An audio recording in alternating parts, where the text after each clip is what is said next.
প্রবাস থেকে কালো জাদু তন্ত্রমন্ত্র এসকে চ্যানেলটি এই মুহূর্তে যারা দেখছেন সকলকে জানাই আন্তরিক প্রীতি ও শুভেচ্ছা, আন্তরিক অভিনন্দন।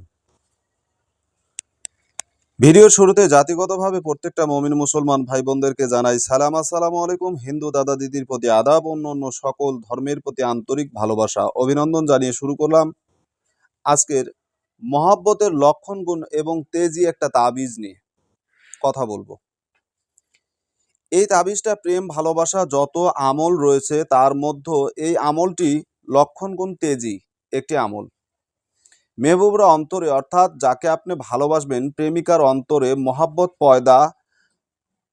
পয়দা করার জন্য এবং শ্রেষ্ঠতম এই আমল শুধুমাত্র জায়েজ কাজের উদ্দেশ্যে ব্যবহার করা যায়।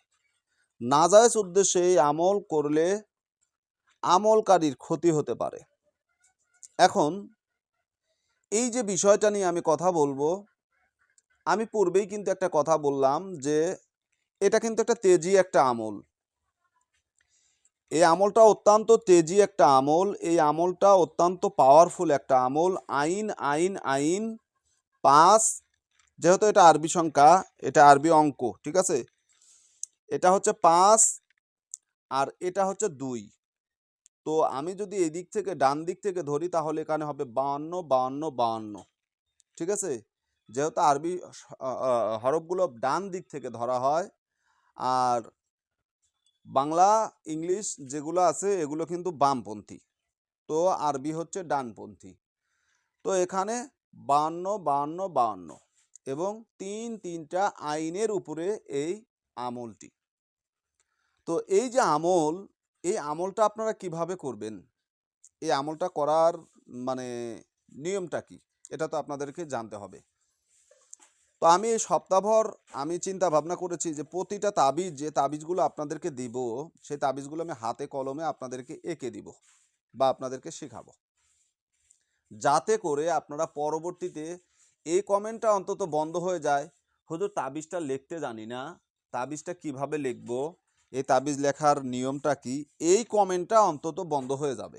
কারণ এগুলো উত্তর দিতে দিতে আর এগুলো SMS এ মানে উত্তর দিতে দিতে আমি এক পর্যায়ে পেরেশান হয়ে যাই। ফোন দেন, ফোন দিয়ে বলতেছেন হুজুর এই তাবিজটা তো লিখতে হবে, এটা ডান দিক থেকে লিখবো না বাম দিক থেকে লিখবো না মাঝখান থেকে লিখবো, এরকম প্রশ্ন জর্জরিত। তো এই সমস্ত প্রশ্ন থেকে নিজেকে সেফ রাখার জন্য আপনাদেরকে আমি যে তাবিজগুলো হাতে লেখে আপনাদেরকে দেখানোর চেষ্টা করছি, যাতে আপনারা খুব সহজে তাবিজগুলো অঙ্কন করতে পারেন, আপনারা লিখতে পারেন, ঠিক আছে। এখন আসুন, এই যে তাবিজ, এই আমলের নিয়ম কি, এই তাবিজটি আমলের নিয়ম কি, এটা তো আপনাদেরকে আগে বুঝতে হবে। যে কোনো দিন যে কোনো সময় এই আমল করতে পারবেন, কিন্তু আপনাকে পবিত্রতা অর্জন করতে হবে, পাক পবিত্র হয়ে এই আমল করবেন, ঠিক আছে। পাক পবিত্রতা অর্জন করে কিন্তু এই আমল করতে হবে। হারাম ভাবে বা নাজায়েজ কাজে কখনোই এই আমল করবেন না। তো এই আমলটা কিন্তু যে কোনো দিন যে কোনো সময় এটা করতে পারবেন, জায়েজভাবে নিখুঁতভাবে এই আমল করবেন। তবে অবশ্যই আপনাকে আমলের পূর্বে যেটা করতে হবে, জায়নামাজে বসে এই আমল করতে হবে। এখন হিন্দু ভাইয়েরা প্রশ্ন করবেন, হিন্দু অবলম্বী যে সমস্ত ভাইয়েরা সনাতন ধর্ম, তো সনাতন ধর্মের ভাইদের জন্য বলছি, আপনারা আপনাদের আসন পেতে বসবেন। আপনারা যে আসনটাকে পবিত্র মনে করেন, আপনাদের ঘরে তো আর জায়নামাজ নেই, আর একটা আমল করার জন্য জায়নামাজ কেনাটাও অসম্ভব। যারা ভারত থেকে আমার ভিডিওটা দেখছেন, যেহেতু ভারতে অনেক শ্রোতা আমার আছে, অনেক ভক্ত আমার আছে, তারা হয়তো চিন্তা করবে গুরুজি এটা তো আমাদের পক্ষে অসম্ভব হয়ে গেল, আমরা জায়নামাজ কোথায় পাবো, আর একটা জায়নামাজ কিনতে গেলে 500-600 টাকা লাগে, বা ভালো একটা জায়নামাজ কিনতে গেলে 1000-1500 টাকা, একটা আমল করতে গেলেই যদি আমার 1500 টাকা খরচ হয়ে যায়, আমি ক্ষতিগ্রস্ত।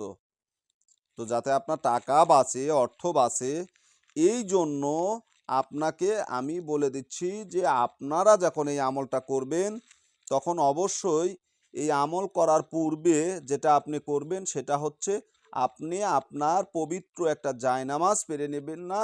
তো আপনাদের যেটাকে জায়নামাজ বলেন অথবা আপনাদেরকে যেটাকে পবিত্র একটা আসন বলেন, যেহেতু আপনারা ধ্যান করেন বা যজ্ঞ করেন বা যেটাই করেন, একটা আমলের জায়গা তো থাকে, থাকে কি না, সেটা পবিত্র যদি জায়গা হয় তাহলে সেখানে আপনি বসে পড়েন। ঠিক আছে, সেখানে আপনি বসে সর্বপ্রথম এই রকম 4 কোণা বিশিষ্ট একটা বক্স তৈরি করুন। মাঝখানে রেখাটা টানবেন। টানার পর আপনাদেরকে যেটা করতে হবে, নকশাটা যখন অঙ্কন করবেন তখন এটা কিন্তু সাদা কাগজের উপরে কালো রয়েল বা কালো রঙের কাইসার কালি, যেমন আমি এখানে কিন্তু মার্কার ব্যবহার করেছি আপনাদেরকে বোঝানোর ক্ষেত্রে। আপনাদের এটা মার্কার দিয়ে লেখার চাইতে যদি কাইসার কালি হয় সবচাইতে ভালো হবে। সাদা কাগজের উপরে কালো রঙের কালি দিয়ে লিখতে পারবেন। নকশাটি লিখবেন, লেখার সময় অবশ্যই যাকে আপনি বশীকরণ করতে চাচ্ছেন বা যার উপরে এই তকবিরটি করছেন তার বিষয়টা আপনার অন্তরে স্থাপন করতে হবে। তার বিষয়টা অন্তরে স্থাপন করতে হবে, অর্থাৎ তাকে ধ্যানে মুগ্ধ রাখতে হবে, তাকে কল্পনায় আপনার সামনে রাখতে হবে। মনে করবেন যে ব্যক্তিকে আপনি বশীকরণ করছেন সেই ব্যক্তি একেবারে আপনার সন্নিকটে সামনে উপস্থিত হাজির হয়ে আছে। অন্তরে এটা স্থাপন করবেন, ধারণা করবেন। যদি তার ছবি থাকে তাহলে ছবিটা সামনে রেখে দেন, তাকে কল্পনায় রাখলেন, ছবিটা সামনে রাখলেন, কাজ করেন। এখন নকশাটা যখন লেখা হয়ে গেল, নকশার নিচে আপনি এখান থেকে শুরু করবেন। এই নকশাটা কিন্তু প্রথম আইন থেকে শুরু করবেন। প্রথমে এই আইন লিখবেন, ঠিক আছে? প্রথমে এই আইন 1, এরপরে দ্বিতীয় এই আইন, তৃতীয় এই আইন লিখবেন।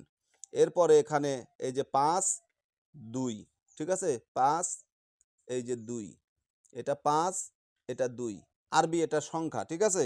আপনি লেখেন। এরপর নিচে, এই যে নিচে এখানে নাম, যাকে আপনি বশীকরণ করতে চাচ্ছেন তার নাম বিনতে। এখানে আমি বিন লিখছি। যদি সে ছেলে হয় তাহলে প্রথমে ছেলের নাম, ঠিক আছে? এরপরে বিনতে দিয়ে আপনি ছেলের মায়ের নামটা লিখে দেন। কথা বুঝলেন? মেয়ে হলে, যদি মেয়েকে বশীকরণ করতে চান তাহলে প্রথমে মেয়ের নাম, এরপরে মেয়ের মায়ের নাম, বিনতে মেয়ের মায়ের নাম।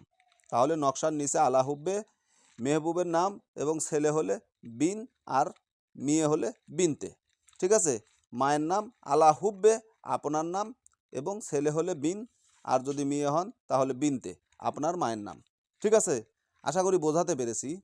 যদি আপনি ছেলে হন তাহলে বিন, আর যদি মেয়ে হন তাহলে বিনতে, ঠিক আছে? এইভাবে লিখবেন। এখন লেখা শেষ, তাবিজটি কি করবেন? লেখা শেষ, তাবিজটি কি করবেন? অবশ্যই লেখা শেষ হলে আপনি তাবিজটিকে ছোট করে ভাঁজ করে নেবেন, ঠিক আছে? তাবিজটিকে সুন্দর করে ছোট করে ভাঁজ করে নেবেন। এই তাবিজটিকে সুন্দর করে ভাঁজ করবেন। এখন ভাঁজ করার পালা। আমার আবার এদিকে খেয়াল করবেন, তাবিজটিকে যত পারেন ছোট করবেন, যতটুকু পারেন ছোট করবেন। ছোট করে ভাঁজ করে নিলাম, ঠিক আছে? তাবিজটিকে ছোট করে ভাঁজ করে নিলাম। তো আমরা যারা তাবিজ লেখি আমরা বিভিন্ন মানে এক একটা তাবিজের এক এক ধরনের ভাঁজ করি, আমরা করি, ঠিক আছে? এই যে তাবিজটি কিন্তু আমি ভাঁজ করলাম, তাবিজটিকে আমি ভাঁজ করলাম। এখন তাবিজটিকে ভাঁজ করার পরে ভাঁজ করে নেবেন, এরপর নদীতে বা বড় কোনো পুকুরে পানিতে ফেলে দিবেন, অথবা কালো সুতো দ্বারা বেঁধে গাছের ডালে ঝুলিয়ে দিবেন, বাতাসে যেন দোলে, ঠিক আছে? এই আমলের ফলে মেহবুবের প্রচুর ভালোবাসা সৃষ্টি